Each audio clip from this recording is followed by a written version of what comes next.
அன்பினர்களே, உலகம் முழுவதும் மிக அதிகமாக உற்று நோக்கப்பட்ட பல மாதங்களாக நீடித்து வந்த இழுபறியில் இழுபட்டு வந்த ஈரான் அமெரிக்கா அமைதி ஒப்பந்தம் அதிகாரப்பூர்வமாக எட்டப்பட்டு உள்ளது. ஆனால் இன்னும் கையெழுத்திடப்படவில்லை. இரண்டு நாடுகளும் மிக நீண்ட தூர பேச்சுவார்த்தைகளின் மத்தியில் ஈரானின் 14 அம்ச திட்டங்கள் ஏற்றுக்கொள்ளப்பட்டு அது நடைமுறைப்படுத்தப்படும் என்றும் எதிர்வருகின்ற 19ஆம் தேதி வெள்ளிக்கிழமை ஜெனீவாவில் இந்த ஒப்பந்தம் கையெழுத்திடப்பட்டது. நாம் நேற்றே அந்த செய்தி கொடுத்திருந்தோம் இல்லையா? ஜெனீவாவில் அந்த ஒப்பந்தம் கையெழுத்திடப்படும் என்று.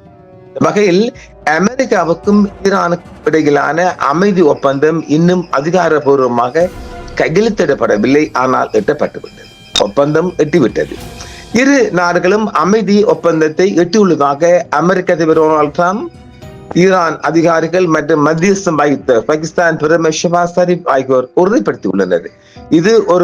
இது பல மாதங்களாக நீடித்து வந்த மோதலை முடிவுக்கு கொண்டு வரும் ஒரு முக்கியமான மைல்கல்லாக உலகில் பார்க்கப்படுகிறது.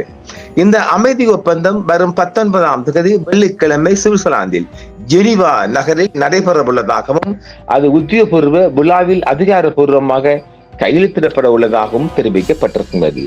அனைத்து முனைகளிலும் இராணுவ நடவடிக்கைகளை உடனடியாக நிரந்தரமாகவும் முடிவுக்கு கொண்டு வர இரு தரப்பும் ஒப்புக்கொண்டுள்ளன. அமெரிக்கா ஈரான் துறைமுகங்கள் மீதான தனது கடற்படை முற்றுகையை நீக்க ஒப்புக்கொண்டுள்ளது.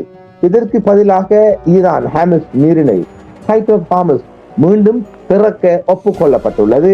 ஒப்பந்தம் கையெழுத்தான 60 நாட்களுக்குள் இதில் உள்ள நிபந்தனைகள் அனைத்தும் அமல்படுத்தப்பட வேண்டும் என தெரிவிக்கப்பட்டிருக்கிறது. தற்போது இரு நாடுகளும் ஒப்பந்தத்தை அமல்படுத்துவதற்கான தொழில்நுட்ப பேச்சுவார்த்தைகள் மற்றும் ஆரம்ப கட்ட நடவடிக்கைகளில் ஈடுபட்டு வருகின்றன. இந்த 14 அம்ச திட்டங்களை நாம் பார்க்கின்ற போது ஈரான் அமெரிக்கா இடையே வெள்ளிக்கிழமை 14 அம்ச புரிந்துணர்வு ஒப்பந்தம் கையெழுத்திடப்படுகிறது. நம்பர் 1, லெபனான் உட்பட அனைத்து முனைகளிலும் போரை நிரந்தரமாகவும் உடனடியாகவும் நிறுத்துதல். நம்பர் 2, ஈரானின் உள் விவகாரங்களில் தலையிடாமலும் இஸ்லாமிய குடியரசான ஈரானின் இறையாண்மையை மதித்து நடப்பதாகவும் அமெரிக்கா உறுதியளித்தல். நம்பர் 3, 30 நாட்களுக்குள் கடற்படை முற்றுகையை முழுமையாக நீக்குதல். நம்பர் 4, ஈரானை சுற்றியுள்ள பகுதிகளில் இருந்து தனது படைகளை திரும்ப பெறுவதாக அமெரிக்கா உறுதியளித்தல்.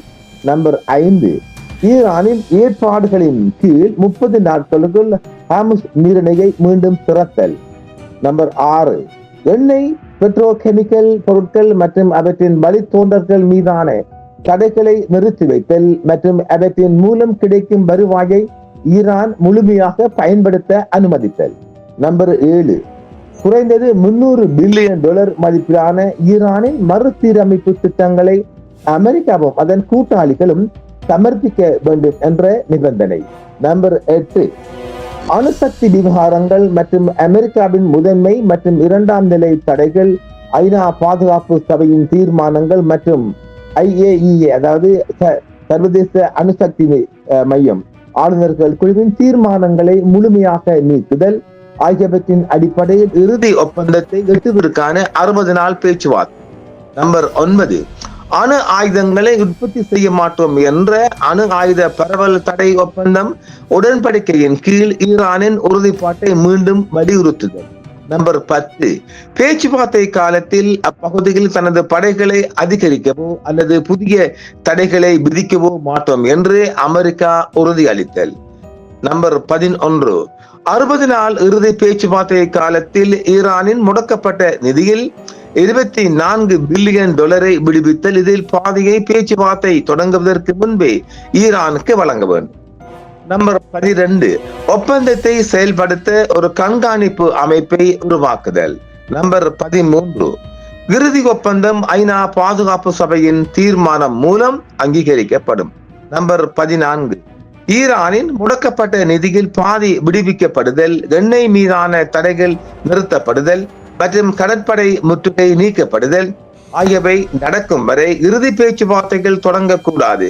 இறுதி ஒப்பந்தமானது செறிவூட்டப்பட்ட பொருட்கள் மற்றும் செறிவூட்டல் செயல்முறை, தடைகள் நீக்கம் மற்றும் ஈரானின் பொருளாதாரத்தை மறுகட்டமைப்பிற்கான திட்டம் ஆகியவற்றின் விவகாரங்களுக்கு மட்டுமே மட்டுப்படுத்தப்பட்டிருக்கும். குறிப்பு: ஈரானின் ஏவுகணை திட்டம் மற்றும் எதிர்ப்பு படைகளுக்கு வழங்கப்படும் ஆதரவு குறித்த விவாதங்கள் நிகழ்ச்சி நிரலிலிருந்து உறுதியாக நீக்கப்பட்டுள்ளன என்று செய்தி வெளியாயிருக்கின்றது. ஆக இவ்வளவுதான் இந்த 14 அம்ச திட்டங்களை ஈரான் முன்வைத்திருக்கின்றது. ஆனால் இது ஒரு பெரிதாக இல்லை. ஈரானின் வளர்ச்சி குறித்து, ஈரானின் முன்னேற்றம், உள்ளக உட்கட்டமைப்பு டெவலப்மெண்ட் குறித்தான ஒப்பந்தமாக இது பார்க்கப்படுகிறது. பாகிஸ்தான் மத்தியஸ்தராக இருந்து இதை நிறைவேற்றி இருக்கின்றது. பாகிஸ்தான் ராணுவ தளபதி அசீம் முனீர் அவர்களும் இது மிக அதிகமாக ஒரு இடைத்தரகராக, ஒரு மெடியேட்டராக இவரும் ஈடுபட்டிருந்தார். பாகிஸ்தானுக்கு வாழ்த்துக்கள் குவிந்த வண்ணம் இருக்கின்றது. எட்டிவிட்டது வெள்ளிக்கிழமை 19 இந்த 4 தினங்கள் வெயிட்டிங். இந்த 4 தினங்களுக்குள் குட்டி சாத்தான் ஏதாவது செய்து குழப்பாம இருந்து பெரியவரை, அமெரிக்க பெரியவரை குழப்பாம இருந்தால்தான் பாதி வெற்றியை, முழுமையான வெற்றியை அடைய முடியும் என்று எதிர்பார்க்கப்படுகிறது. இந்த 4 தினங்களும் மொஷாட்கான என்ன வில்லங்கம் பண்ண போறானோ அது தெரியவில்லை. ஆனாலும் இன்னும் ஜலசந்தி பகுதியில் அமைதி நிலையே இருக்கின்றது. இந்த நேரம் பார்த்து மொஷாட்காரன் அமெரிக்க படைகளுக்குள் ஆதிக்கம் இருக்கு இல்லையா, ஏதாவது வில்லங்கம் பண்ணுவதற்கான வாய்ப்புகளும் இருக்கின்றது. இந்த ஒப்பந்தம் 19ஆம் தேதி கையெழுத்திட்ட பிறகு அமெரிக்க அதிபரும் பெஞ்சமின் இஸ்ரேலிய பிரதமரும் ஒரு பனிப்போருக்குள் சிக்குவதற்கான மிக அதிகமான வாய்ப்பு இருக்கின்றது. இந்த ஒப்பந்தத்தில் எந்த ஒரு நலவும் இல்லைன்னு நாங்க ஏற்கனவே தந்திருக்கிறோம் இல்லையா? யாருக்கு இல்ல? இஸ்ரேலுக்கு. இஸ்ரேலுக்கு எந்த விதமான ஒரு நலம் சார்ந்த விடயமும் இதில் அடங்கப்படவில்லை. அதனால் இஸ்ரேல் தனியாக போரை தொடுப்பதற்கான வாய்ப்பும் இருக்கின்றது.